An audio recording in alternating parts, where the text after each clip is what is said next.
Magandang araw po, Sir Eric. Ako nga po pala si Carlo at gusto ko pong ibahagi sa inyo ang isang karanasang hanggang ngayon ay hindi ko pa rin makalimutan. Nangyari po ito noong taong 1991 sa probinsya ng Capiz, sa mismong lugar ng bayaw ko na si Ramon. Hindi ko noon alam na ang simpleng pagdalo namin sa pistahan ay mauuwi sa isang gabi ng takot at kababalaghan. Noong panahong yon, bagong kasal pa lang ng ate ko kay Ramon, kaya nang marinig naming may pista sa kanilang baryo, nagyaya siyang pumunta kami ron. "Masaya doon, Carlo," sabi niya. "May sayawan, may inuman, at may pakarnabal pa. Parang isang linggong kasiyahan yun, baka gusto mo ring makilala yung mga kamag-anak ni Mila." Pumayag ako agad. Sa totoo lang, gusto ko ring magpahinga sa Maynila. Mainit, maingay, puro trabaho, kaya sumama ako sa kanila. Pagdating namin sa lugar, napansin ko agad kung gaano katahimik ang paligid. Mag-aalas 2 pa lang ng hapon pero parang may lungkot sa paligid ng mga bahay. May mga batang naglalaro pero kakaiba ang tingin nila sa amin, lalo na sa akin na tagalabas. Ang mga matatanda nakaupo lang sa ilalim ng puno ng santol, nagbubulungan. "Ganito talaga dito," sabi ni Ramon habang nagmamaneho ng jeep na hiniram namin. "Tahimik pa sa hapon, pero mamaya paggabi sigurado buhay na buhay ang baryo." Ngumiti ako pero may kakaibang lamig akong naramdaman nang dumaan kami sa isang malaking puno ng balete sa gilid ng daan. May ilang kandila sa ilalim at parang may nag-aalay ng pagkain. Pinapik ako ni Mila sa balikat. "Huwag mong titigan ng matagal, Carlo," sabi niya. Mahina. "May mga kwento kasi dyan. Minsan daw may nagpapakita." Napatawa pa ako. Ang mga kwento ng matatanda siguro yan. Pero sa totoo lang, kinilabutan ako. Pagdating namin sa bahay ni Ramon, sinalubong kami ni Tiyang Puring. Isang matandang babae na payat. Maputi na ang buhok at tila laging seryoso ang muka. Nakabarong Tagalog pa si Ramon pero si Tiyang Puring nakadaster lang at may hawak na rosaryo. "Ramon, Mila," bati niya. "Salamat dumating na kayo. Akala ko hindi na matutuloy ang pista ngayong taon." "Bakit po naman, Tiyang?" tanong ko. Umiling lang siya. "Basta, mamaya mo na malalaman. Basta pagkatapos ng sayawan mamayang gabi, wag na kayong lalabas, ha? Dapat nasa loob na kayo ng bahay bago mag-alas 12. Nagkatinginan kami ni Ramon. "Nako, si Tiyang talaga," sabi niya sabay tawa. "Luma na kasi ang mga paniniwala nila dito, Carlo. Pero wag kang mag-alala. Mamaya makikita mo kung gaano kasaya ang pista dito." Tumango ako. Pero kahit nagbibiroan kami, hindi ko maalis sa isip ko yung tono ni Tiyang Puring. Parang totoo ang takot niya. Pagdating ng gabi, nagsimula na ang kasiyahan. May mga ilaw na parol na nakasabit sa mga puno ng nyog. May banda na tumutugtog ng mga lumang kanta at halos buong baryo ay nagtipon sa plaza. Ang bango ng inihaw na baboy at manok at halo-halo ang tawanan ng mga tao. Umupo kami malapit sa entablado habang si Ramon ay nakipagkwentuhan sa mga kabarkada niya. "Pare, ito nga pala si Carlo. Bayaw ko." Pakilala niya. "Taga Maynila to. Dinala ko para matikman ang tunay na pista sa Capiz." Nagkamayan kami ng mga lalaki. May isa si Jun na medyo malikot na mahilig magbiro. "Nako, Carlo," sabi niya habang umiinom. "Taga Maynila ka pala. Dapat matapang ka, ha? Kasi minsan sa mga ganitong pista may mga bisitang hindi tao." "Ha?" Natatawa kong sabi. "Ano raw?" Tumawa si Jun. "Biro lang. Pero totoo, may mga kwento rito. Kapag pista raw, sumasabay ang mga nilalang sa kasiyahan. Gusto nila ng amoy ng dugo at alak." "Jun, tigilan mo yan," singit ni Ramon. "Baka matakot pa si Carlo." Ngumiti lang ako pero parang bumigat ang hangin sa paligid. Bandang 11:11 nagsimula na ang sayawan. Ang daming tao. May mga binata at dalaga. May matatanda, lahat masaya. Pero sa gitna ng tugtugan napansin ko ang isang babaeng nakatayo sa malayo sa ilalim ng ilaw ng poste. Mahaba ang buhok at nakaputing bestida. Hindi siya sumasayaw. Hindi rin kumikilos. Tinignan ko siya ulit pero wala na siya. "Uy Carlo, inom ka pa?" Sigaw ni Jun. "Huwag kang seryoso dyan." Ngumiti ako. Kinuha ang baso pero hindi ko maiwasang mapatingin ulit sa direksyong yon. Wala na talaga ang babae pero sa pakiramdam ko nakatingin pa rin siya sa akin kahit saan ako tumingin.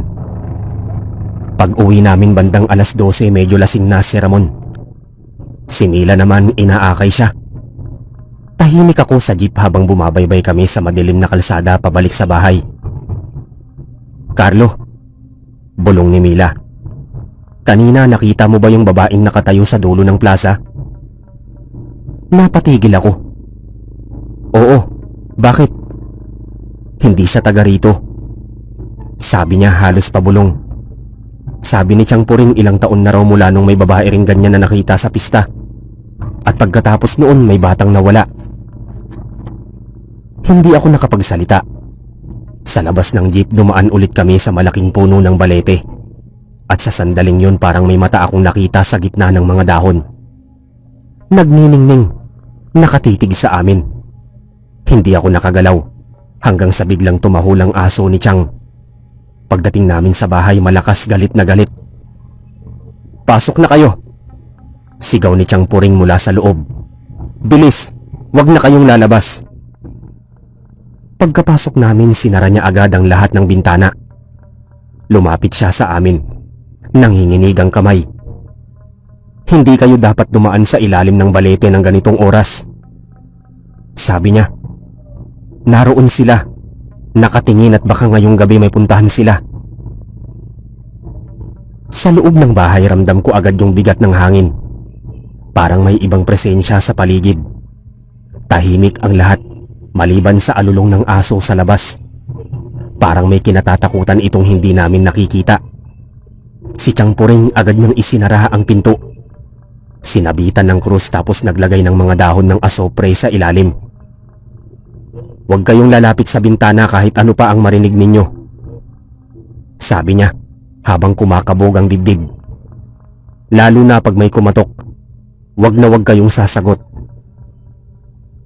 Nagkatinginan kami ni Ramon. "Chang, ano bang nangyayari?" tanong niya. Ngumiti lang si Changpuring pero halatang pilit lang. "Andyan sila," sagot niya. "Tuwing pista bumababa sila. Gusto nila ng laman. Gusto nila ng dugo ng lasing." Napatahimik kami. Si Mila napayakap kay Ramon. Ako naman tumingin sa labas. Madilim ang paligid pero sa ilaw ng buwan nakita ko ang mga anino sa malayo. Gumagalaw sa pagitan ng mga puno. Ilang minuto lang biglang may kumalabog sa bubong. Parang may mabigat na tumalon mula sa itaas ng puno, papunta sa bubong ng bahay. Napatalon si Mila. May narinig kasi siyang pagsabog. "Ano yun?" bulong niya. Tahimik si Changpuring. Dahan-dahan niyang kinuha ang rosaryo niya at nagsimulang magdasal. "Aba, Ginoong Maria." Pero bago pa niya matapos narinig namin ulit. Mas malakas na kalabog. Tapos may gasgas. Parang may kuko na humahagod sa yero. "Baka pusa lang yan, Chang," sabi ni Ramon. Pilit na kalmado pero halata sa boses niya na natatakot din siya. "Pusa?" singhal ni Changpuring. "Anong pusa ang ganitong kalalaki ang tunog ng hakbang?" Lalong lumakas ang kalabog. May humaplos sa dingding ng labas. Parang may kamay na mahaba ang kuko. Tapos narinig namin yung hindi tao. Hindi hayop. Parang pinagsamang sigaw at tawa. Sumigaw si Mila. "Ramon, nasa bubong sila." Itinaas ni Ramon ang tingin niya. Kita naming gumagalaw ang anino sa labas ng bintana. Mahaba ang buhok. Nakadapa sa yero pero ang mga mata kumikislap ng pula. Chang, anong gagawin natin? Tanong ko, nanginginig. Lumapit si Chang Puring sa aparador at kinuha ang bote ng langis. Ito, sabi niya, langis na may bawang at mantika ng nyog. Lagyan ninyo sa katawan nyo, lalo sa liig at dibdib. Ginawa namin agad. Amoy bawang ang buong bahay habang nilalagay ko sa braso ko.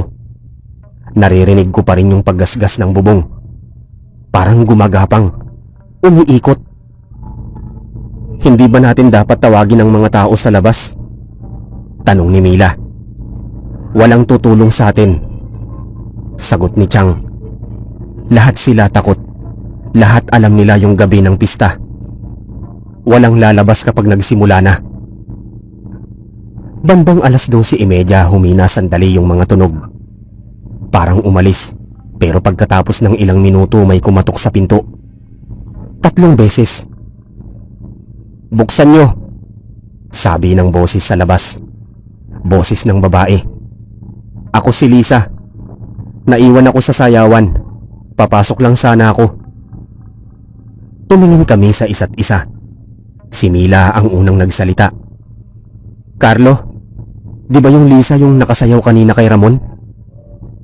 Baka nga. Sagot ko. Baka natakot lang. Pero bago pa kami makagalaw, hinawakan ni Chang Puring ang braso ko ng mahigpit. Hindi siya si Lisa. Sabi niya, huwag kang lalapit. Tinignan ko siya. Paano mo alam?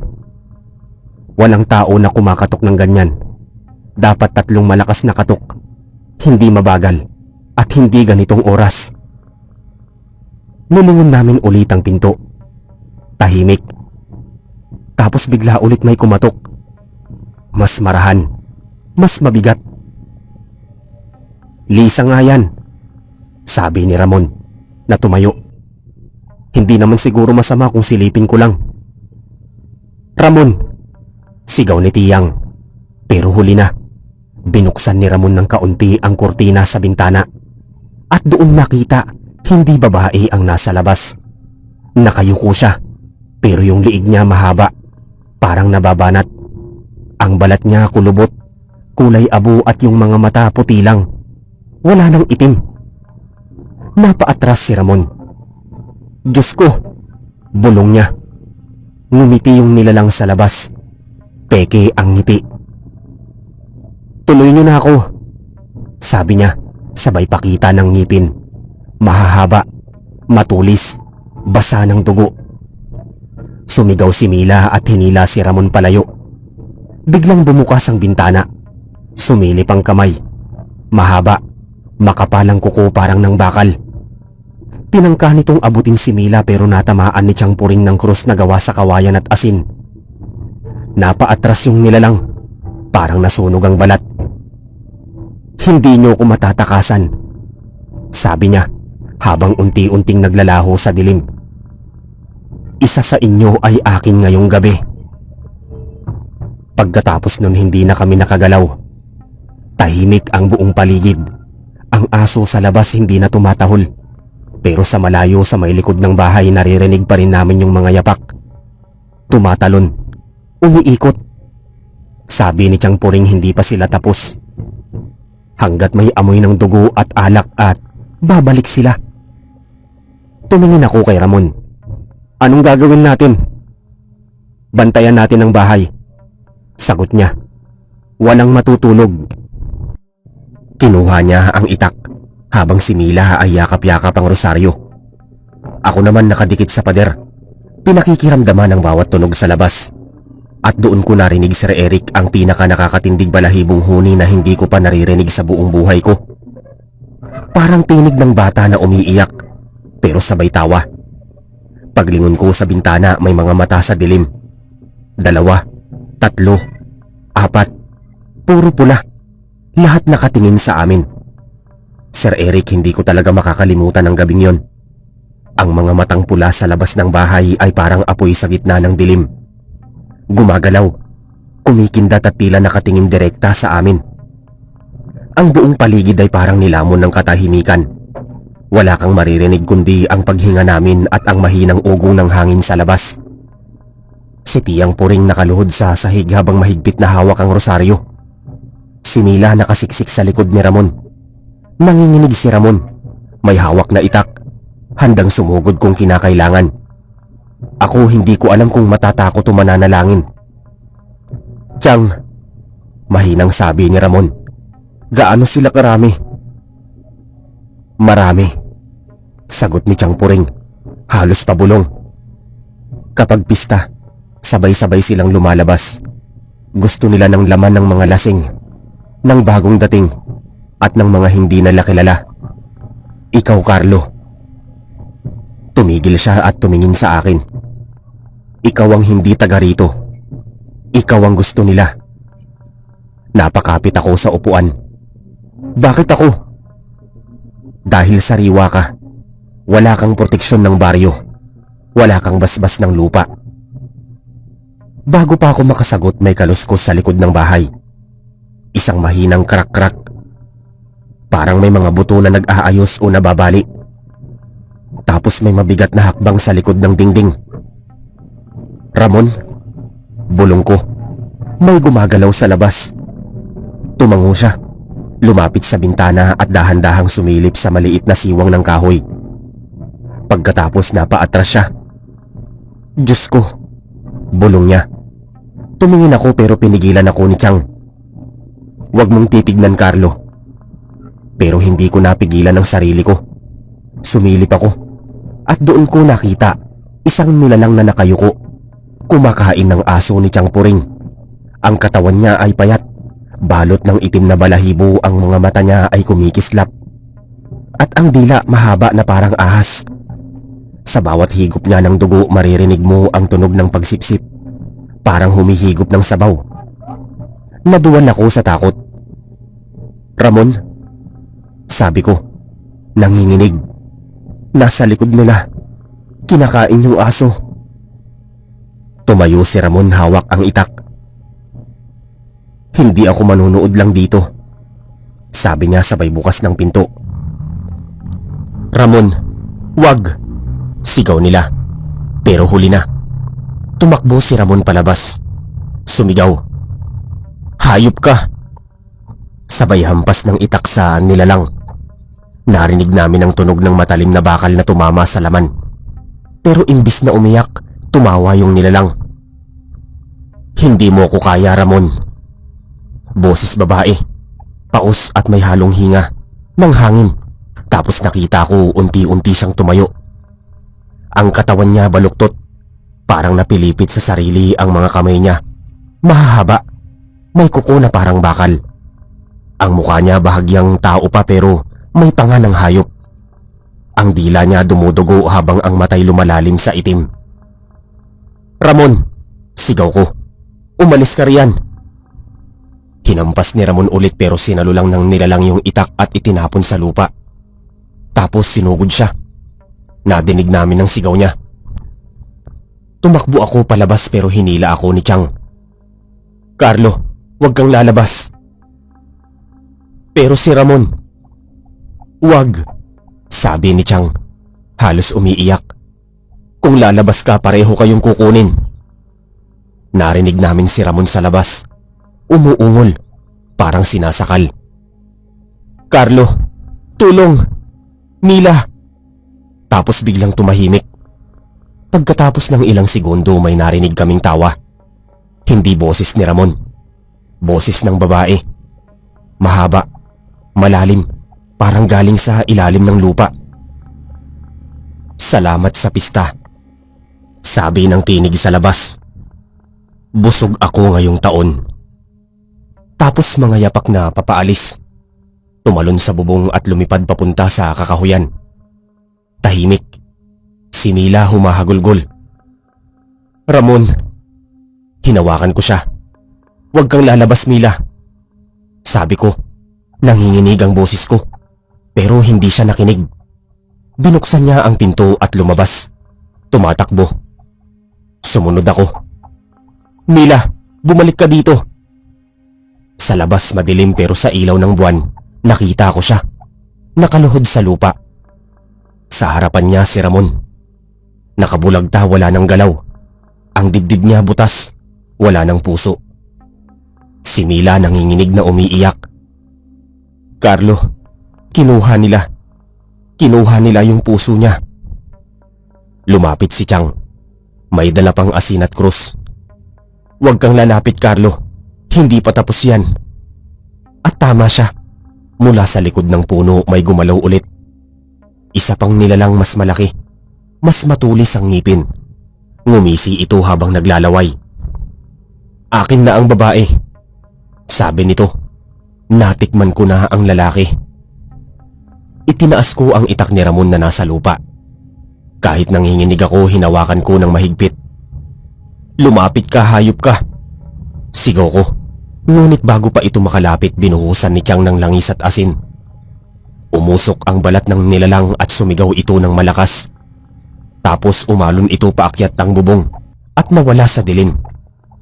Tahimik na naman. Si Mila yakap pa rin ang bangkay ni Ramon. Si Chang nakatingala sa langit. Umiiyak habang nagdarasal. Ako nakatayo lang. Hindi ko alam kung anong gagawin. Hindi pa ito tapos, sabi ni Chang habang pinupunasan ng muka. Ang mga aswang na yon, hindi lang basta dumalaw. May dahilan kung bakit sila nagbalik. Tumingin siya sa akin at may isa sa atin na hindi tao. Pagkatapos ng gabing yun, hindi na nawala sa isip ko ang sigaw ni Ramon. Ang tunog ng kanyang boses habang hinihigop ang huling hininga niya para pa ring umaalingaw-ngaw sa tenga ko hanggang ngayon. Mula nang mamatay siya, nag-iba ang paligid ng bahay. Tahimik, parang may nakamasid sa bawat sulok. Si Mila hindi na nagsasalita. Tahimik lang siya sa isang sulok, yakap ang rosaryo. Tuyo na ang luha. Si Chang puring abala sa pag-aalay ng mga dasal. Sa sahig nilagyan niya ng asin at bawat sulok ng bahay. At may mga dahon ng bayabas at luya sa paligid ng kabaong ni Ramon. Hindi na namin inantay ang umaga. Gabi pa lang nagpasya siyang ilibing ang katawan. Bakit ngayong gabi, Chang? Tanong ko. Hindi ba dapat hintayin pa ang bukas? Tumingin siya sa akin. Seryoso ang muka. Hindi mo na iintindihan, Carlo. Kapag umabot ng 3 gabi bago mailibing, babalikan nila ang katawan at babawiin nila. Napayuko ako. Hindi ko na tinanong pa. Bandang 9:00 ng gabi habang nag-aayos kami ng mga gamit sa labas, napansin kong kakaiba ang ihip ng hangin. Malamig pero mabigat. Parang may halong amoy na bulok at maasim. Carlo, bulong ni Mila. Nararamdaman mo ba yon? Tumango ako. Oo, parang may naaamoy akong dugo. Lumapit si Chang. Pumasok kayo sa loob. Bilisan ninyo. Sumunod kami agad. Pagkatapos namin, sinindihan niya ang 3 kandila at inilapag sa harap ng kabaong ni Ramon. Magdarasal tayo, sabi niya. Hindi tayo titigil hanggang sumikat ang araw. Nagdasal kami. Oras ang lumipas pero parang walang gumagalaw sa labas. Hanggang sa may narinig akong mahinang katok sa mga bintana. Nagkatinginan kami ni Mila. Chang, sabi ko ng mahina. May kumakatok. Walang lalapit. Utos niya. Walang titingin. Pero hindi na ako nakatiis. Lumapit ako sa bintana at sumilip sa maliit na siwang. At doon ko nakita si Ramon. Nakatayo sa labas ng bahay. Basang-basa sa dugo. Nakangiti. Carlo, mahinang sabi niya. Bakit niyo ko iniwan? Nanginig ang kamay ko. Ramon? Ngunit bago ko pa mabuksan ang bibig ko, hinila ako ni Chang Puring palayo sa bintana. Hindi yan si Ramon. Sigaw niya. Ayan na sila. Biglang umihip ang malakas na hangin. Napundi ang isang kandila. Sa labas narinig naming muli ang mga yapak. Mabibigat. Mabilis. May kaluskos sa bubong. May kumakalabit sa dingding. Tapos sa gitna ng lahat maririnig mo ang boses ni Ramon. Buksan niyo ako, Carlo. Uhaw ako. Si Mila sumigaw. Ramon, Ako to, si Mila. Tatayo na sana siya pero sinampal siya ni Chang. Wala ka ng asawa, sabi niya. Ang nasa labas ay katawan lang na ginamit nila. Naiyak si Mila. Hindi totoo yan. Alam kong boses niya yon. Tumingin ako kay Chang. Ano bang totoo, Chang? Anong nangyayari sa amin? Huminga siya ng malalim. Carlo, hindi mo siguro alam pero matagal nang may sumpa ang pamilyang ito. Noong unang pista dito sa Malagit, may babae silang isinakripisyo. Galing sa lahi ng mga aswang pero pinili niyang magpakatao. Namatay siya pero bago siya tuluyang masunog, nanumpa siya. Babalikan niya ang mga apo at asawa ng mga nagpatay sa kanya. Tumigil siya sandali. Tinitigan si Mila at isa sa mga apo ng pumatay noon ay asawa mo. Napatingin kami kay Mila. Anong ibig niyong sabihin? Tanong ko. Ang lahi ni Ramon ang may kasalanan. Kaya tuwing pista binabalikan sila ng mga aswang. Isa kada taon. Napaupo si Mila. Umiiyak. Kaya pala lagi niyang sinasabi na ayaw niyang umuwi dito. Lagi siyang takot sa pista. Tumingin ako kay Chang. Pero bakit parang alam mo ang lahat ng ito, Chang? Tahimik siya. Ang tingin niya ay malamig. Dahil ako ang natirang tagapangalaga ng sumpa. Nanlamig ako. Ibig mong sabihin ikaw, hindi ako isa sa kanila. Sagot niya agad. Pero alam ko kung paano sila tatawagin at paano sila paalisin kaya huwag kayong lalabas kahit anong mangyari. Biglang may malakas na kalabog sa bubong. Sunod-sunod, parang may mga paa na sabay-sabay na bumagsak. 3 sila. Sabi ni Chang, 3 aswang ngayong gabi. Tinignan ko si Mila. Nakatitig lang siya sa kabaong. Carlo, bulong niya. Gumagalaw yung katawan ni Ramon. Lumapit ako at totoo nga. Ang mga daliri ni Ramon kumikilos. Mabagal pero sigurado. Parang may gustong lumabas sa loob ng kabaong. Buksan mo ako. Mahinang boses pero malinaw. Tumalon ako pa atras. Chang, gumagalaw siya. Agad niyang kinuha ang bote ng langis na may bawang at ibinuhos sa katawan ni Ramon. Pagdampi ng langis nag-umapoy ang laman ng kabaong. Hindi parang apoy ng gasera, kundi kulay asul na apoy parang kaluluwa ang sinusunog. Sumigaw si Mila. Tigilan niyo, asawa ko yan. Pero hinawakan siya ni Chang. Kung hindi natin susunugin babangon yan at kakainin tayong lahat. Habang nasusunog ang katawan ni Ramon may sumisigaw na boses sa labas. Parang mga babaeng galit. Akin siya. Akin ang laman niya. Biglang nagliyab ang bubong. May anino ng isang nilalang na lumipad sa labas. Mahaba ang buhok, malalaking pakpak at mga mata na nagliliyab sa pula. Isa pa ang sumunod, tapos isa pa. 3 sila. Carlo, sigaw ni Chang. Dalhin mo si Mila sa silong, bilisan mo. Hinila ko si Mila papunta sa trapdoor sa likod ng kusina. Pero habang bumababa kami narinig namin ang isang malakas na kalabog sa itaas. Paglingon ko nakita kong sinunggaban ng isa sa mga aswang si Chang Puring. Tumama siya sa pader. Sumigaw si Chang habang tinatadtad ng kuko ng nilalang ang kanyang balikat. Chang! Sigaw ko. Ngunit bago pa ako makasampa pabalik hinawakan ako ni Mila. Wala na siya, Carlo. Kailangan nating tumakbo. Sa silong, madilim. Amoy lupa at lumang kahoy. Naririnig pa rin namin ang kaguluhan sa itaas. Ang sigawan, ang kalabog ng mga yero at ang mga huni ng nilalang na gutom sa dugo. Mila, sabi ko, kung totoo ang sumpa ikaw na ang susunod nilang babawiin. Tumingin siya sa akin. Luhaan. Kung ako man, Carlo, ayaw kong tumakbo. Pero kung may paraan para tapusin to, kailangan nating hanapin. Napatigil ako.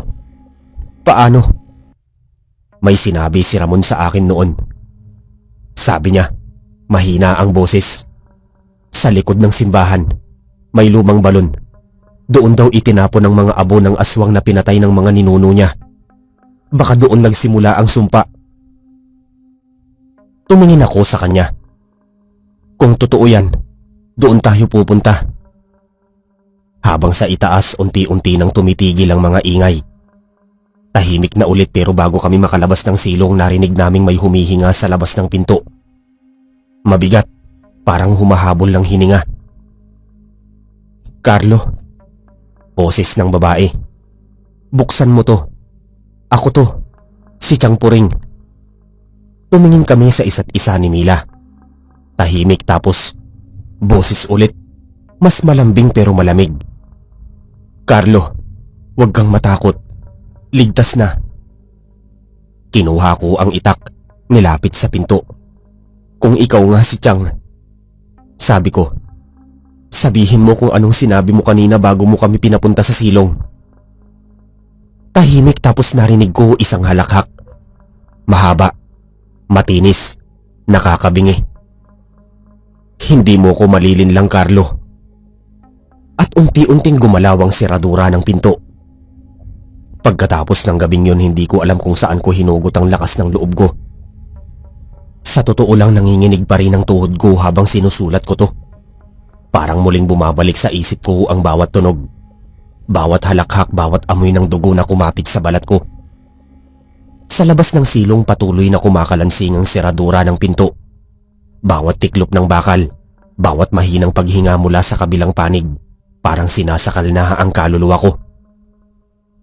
Carlo. Boses ulit yun ni Chang Puring pero ngayon paus na. Parang may laman sa lalamunan niya. Buksan mo na. Ligtas na. Hinawakan ko ang kamay ni Mila. Nanginginig siya pero pinigilan niya akong kumilos. Huwag mo siyang pagbubuksan. Hindi na yun si Chang. Bulong niya. Tumango ako. Ang liwanag ng gasera unti-unting humihina tapos may malakas na kalabog. Nabitawan ko ang gasera. Pagbagsak kumalat ang apoy sa sahig ng silong. Carlo, sigaw ni Mila. Tumakbo na tayo. Sinipa ko ang lumang pinto sa kabilang dulo. Yung patagong lagusan papunta sa likod ng bahay. Paglabas namin tumambad sa amin ang buong paligid. Itim, usok, abo. Nasusunog na ang bahay. Sa itaas nakita ko sa bubungan ng 3 anino. Mga aswang, nakatitig sa amin. Nakatingin parang mga uwak na gutom sa laman.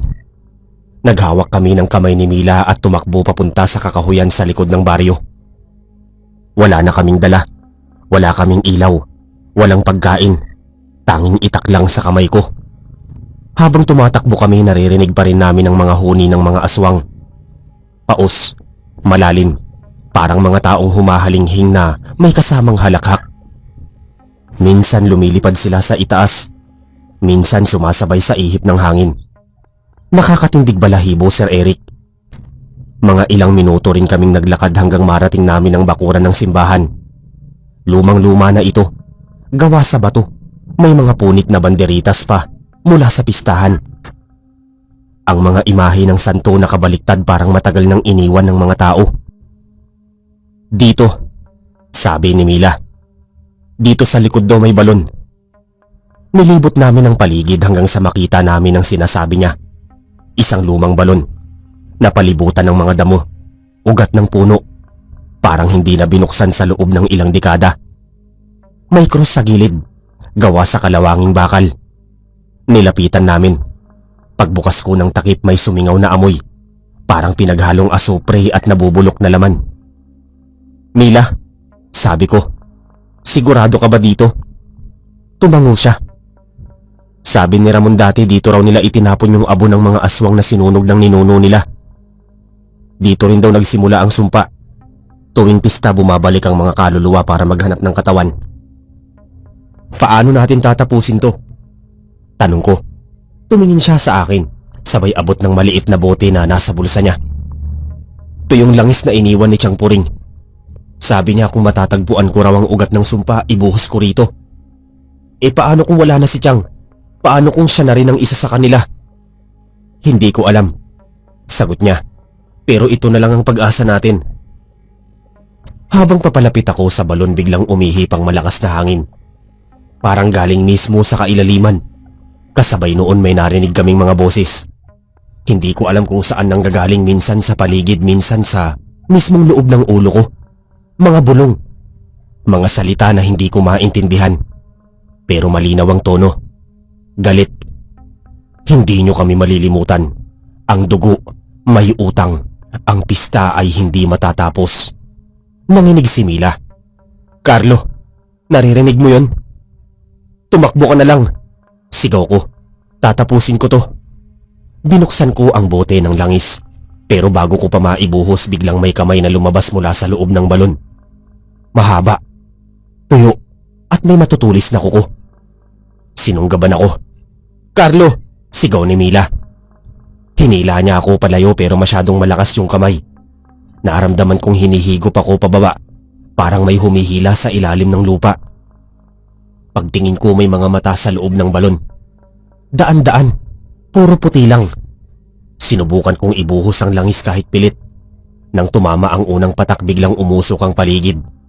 Sumigaw ang mga nilalang sa loob ng balon. Mahaba, malalim, parang libo-libong kaluluwang nasusunog. Mila, sunugin mo! Sigaw ko. Sunugin mo! Kinuha ni Mila ang posporo, siningdihan at inihulog sa loob. Sa isang iglap nagliyab ang balon. Hindi apoy ng karne kundi apoy ng kaluluwa. Puti, bughaw at umiikot hanggang sa langit. Ngunit bago pa kami makatakbo, lumitaw mula sa apoy ang isang nilalang. Babae, mahaba ang buhok. Walang mata at ang bibig ay puno ng itim na dugo. Ang katawan niya parang natunaw pero buhay pa rin.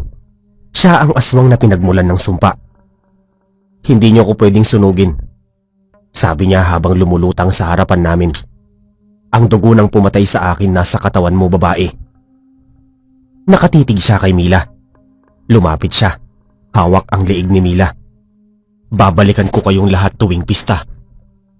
Hindi ko alam kung saan ko hinugot yung tapang pero sinunggaban ko ang bote ng langis at ibinuhos lahat sa ulo ng nilalang. Sumigaw siya. Malakas. Parang nagbubukas ang langit. Nagliyab ang paligid, ang lupa umalog. Ang mga kandila sa simbahan sabay-sabay na nagliyab. Tapos katahimikan. Nagising ako sa putik. Madaling araw na. Wala na ang nilalang. Wala na ring apoy. Ang balon natabunan ng lupa. Parang hindi na kailanman nabuhay. Si Mila nakahandusay sa tabi ko. Humihinga pa. Carlo, mahinang sabi niya. Tapos na ba? Tumingin ako sa paligid. Walang hangin. Walang tunog. Tahimik ang buong baryo. Parang walang nangyari. Hindi ko alam. Sagot ko. Pero kung tapos man, sana hindi na bumalik. Pagbalik namin sa bahay, abo na lang ang natira. Wala si Tiyang Puring. Walang katawan. Walang bakas ng dugo. Pero sa gitna ng abo may naiwan na isang maliit na bote, ang parehong bote ng langis na ginamit namin. Pero ngayon, puno ulit. At sa ilalim ng bote may sulat na nakaukit sa kahoy. Ang pista ay uulit. Bantayan mo ang buwan. Sir Eric, mula noon, hindi na ako nakabalik sa Capiz. Si Mila ang lumipat sa ibang bayan. Pero tuwing pista, kahit saang lugar ako magpunta, tuwing mapupuno ng banderitas ang mga kalye. At maririnig ko ang tugtog ng banda, parang may humihinga sa batok ko. Parang may mga matang nakatingin mula sa dilim.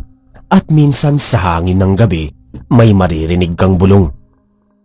Ang dugo, may utang. Ilang taon na ang lumipas mula ng huling gabing yon. Akala ko na ilibing ko na sa dilim ng nakaraan ng mga sigaw, ang apoy at ang mga matang nakatitig mula sa balon. Pero nitong Hunyo lang nakatanggap ako ng sulat. Walang pangalan, walang lagda. Isang lumang sobre na amoy abo at sa loob nito may iisang linya lang na nakasulat sa papel. Babalik ang pista. Huwag kang pupunta. Hindi ko alam kung sino ang nagpadala pero alam kong galing yun doon sa Capiz. May 2 araw akong hindi nakatulog. Paulit-ulit kong binabasa yung sulat hanggang sa makalipas ang 1 linggo. May dumating na tawag mula sa pinsan kong si Jun, taga Rojas. Carlo, napabalita mo na ba? Sabi niya. Humihingal. Anong balita? Nawawala yung mga bata. 3, isa kagabi. Isa kaninang umaga at isa kaninang hapon. Lahat mga taga-koro ng simbahan. Nanlamig ako. Anong araw ngayon, Jun? Martes. At doon ko naalala tuwing pista laging nag-uumpisa ng Martes ang pag-aalay ng misa. Jun, sabi ko, may pista ba riyan ngayon? Tahimik siya saglit bago sumagot. Bukas ng gabi, Carlo. Pista ng San Roque. Kinabukasan hindi ko na mapigilan ang sarili ko. Bumiyahe ako pabalik ng Capiz. Pagdating ko sa terminal, kakaibang lamig ang sumalubong sa akin. Walang gaanong tao, pero sa mga kanto nakasabit na ang banderitas. Mga lumang kulay dilaw at pula. Marumi, parang ginamit na noon pa. Sa bawat bahay may nakasabit na baboy damo o kalabaw na kinatay. At habang naglalakad ako papunta sa baryo, napansin kong walang bata sa kalsada. Lahat ng bintana nakasara at sa hangin may pamilyar na amoy, yung amoy ng sinunog na bawang at dugo. Pagdating ko sa tapat ng lumang simbahan, halos hindi ko na makilala. Ang bakod bagong pintura, pero sa pader may mga marka, parang mga kuko. At sa mismong likod ng simbahan kung saan naroon dati ang balon, ay may bagong simentadong bahaging tinabunan nila. Magandang hapon po. Bati ng isang matandang babae na lumapit sa akin. Payat, may tungkod at may takipang ulo ng puting belo. Bago ka rito, iho? Hindi po, dati akong taga rito. Si Carlo po, anak ni Kapiping. Nakatitig siya sa akin, sabay ngiti pero kakaibang ngiti. Ah, ikaw pala yung bumalik. Nagulat ako. Paano niyo po nalaman? Matagal ka na nilang hinihintay. Sabi niya. Matagal nang tahimik ang baryo, pero ngayong pista muling nagugutom ang lupa. Kinilabutan ako sa sinabi niya. Lola, anong ibig niyong sabihin? Tumingin siya sa simbahan, sabay bulong. Hindi mo tinapos ang sumpa. Ang balon ay hindi lang hukay. Isa yang daanan, at sa ilalim niyan hindi lang iisang nilalang ang nakakulong. Bago ko pa siya matanong, bigla siyang lumingon sa paligid at mahigpit akong hinawakan sa braso. Huwag kang pumunta sa misa bukas kapag narinig mo na ang kampana ng 9:00 ng gabi. Huwag kang lalapit. Bakit? Tanong ko. Dahil yun ang oras na bumubukas ulit ang pintuan ng lupa. Kinagabihan tumuloy ako sa lumang bahay ni na Tiang Puring. Aba, Sir Eric, nakatayo pa rin. Bagong ayos pero pareho pa rin ang anyo. Ang tanong lang, sino ang nakatira? Pagbukas ko ng gate, lumabas ang isang babae. Mga 50 na siguro. Magandang gabi po. Bati ko. Ako po si Carlo. Dati akong tumira dito. Ngumiti siya. Ako ang anak ni Aling Puring. Sabi niya. Ako si Marites. Napahinto ako. Anak ni Tiang Puring? Tumango siya. Bakit, Carlo? Parang may nakita kang multo. Hindi ako sumagot. Pero sa likod ng isip ko, alam kong imposible. Matagal nang patay si Tiang Puring. Nasunog siya mismo sa gabing yun. Habang kumakain kami, napansin kong may mga larawan sa dingding. Mga lumang larawan ng pista ng simbahan at ng mga taong nakangiti. Pero sa isang larawan halos mamatay ako sa kilabot. Si Mila nasa gilid ko. Nakatayo, pero ang mata mapula. At sa likod niya may anino parang pakpak.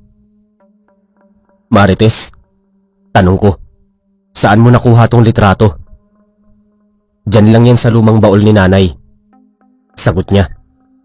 Noong pista noong 1991. Halos malaglag ang kutsara ko. Imposible yan. Nasunog kami ni Mila noon. Wala nang litrato dapat. Ngumiti lang siya. Hindi lahat ng nasusunog ay namamatay, Carlo. Kinagabihan habang nasa kwarto ako, narinig ko ang kalansing ng mga tanikala sa labas ng bahay. Paglabas ko, tahimik ang paligid. Tanging ilaw ng buwan lang ang gumagapang sa mga puno ng nyog. Tapos may narinig akong tinig mula sa likod ng bahay. Carlo. Tumigil ako. Boses ng babae. Mahina pero malinaw. Mila? Tawag ko naman. Lumabas ako sa likod bahay. At doon sa ilalim ng puno ng bayabas nakatayo ang isang babae. Mahaba ang buhok, puting-puti ang damit at ang balat niya ay parang walang dugo. Ngumiti siya. Matagal kitang hinintay. Lumapit ako, nanginginig. Mila, ikaw ba talaga yan? Tumango siya. Hindi ako nakalayo noon, Carlo. Hindi tayo nakaligtas. Ang apoy, hindi yung nagtapos ng sumpa. Pinatay lang nito ang laman pero iniwan ang kaluluwa. Nanginig ako. Anong ibig mong sabihin? Ang mga bata, Carlo. Bulong niya. Sila na ngayon ang ginagamit. Ginagawan katawan ng mga nilalang sa ilalim ng balon. Bago ko pa siya masagot, narinig naming sabay ang tunog ng kampana. 9:00 ng gabi. Biglang umalo ng lupa. Ang simbahan nagsimulang umusok at mula sa simentadong bahagi kung saan tinabunan ng balon, may mga basag na tunog. Parang pumuputok ang bato. Mila, anong nangyayari? Tumingin siya sa akin. Mga mata niyang kumikislap sa pula. Huli ka na, Carlo. Sabi ko sa'yo babalik ako. Doon ko nakita unti-unting nagbabago ang anyo niya. Tumubo ang matutulis na kuko. Ang mukha niya humaba. Ang balat naging kulay abo. Hindi ako asawa mo ngayon. Sabi niya. Ako ang pista. Tumakbo ako papunta sa simbahan, dala ang itak. Sa bawat hakbang naririnig ko ang mga sigaw ng mga bata sa hangin. Pagdating ko sa harap ng simentadong bahagi, bumuka ang lupa. Mula roon may mga kamay na lumabas. Tuyo at maitim at puno ng sugat. Kasunod noon isang malalim na tinig. Ang pista ay hindi nagtatapos. Ang utang ng dugo ay babayaran sa dugo. Sumigaw ako. Kung gusto niyo ng dugo, akin na lang. Hinampas ko ang itak sa lupa. Paulit-ulit hanggang sa may tumalsik na mainit na likido. Dugo galing sa ilalim. Sa huling hampas ko biglang sumabog ang apoy mula sa simentadong bahagi. Kasabay noon narinig kong sumigaw si Mila mula sa dilim. Hindi mo na ako maililigtas. Kinabukasan natagpuan ako ng mga pulis sa tabi ng simbahan. Walang malay. Puno ng abo ang buong katawan. Wala silang nakita ni isang bakas ng babae. Pero sa mismong gitna ng simentadong bahagi may nakaukit na bagong linya. Ang pista ay hindi nagtatapos sa isang gabi. Simula noon tuwing sasapit ang Hunyo, lagi kong naririnig ang kampana sa panaginip ko.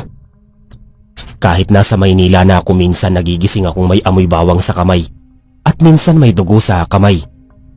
At kagabi, may dumating na bagong sulat. Parehong sulat, parehong tinta, pero iba na ang laman.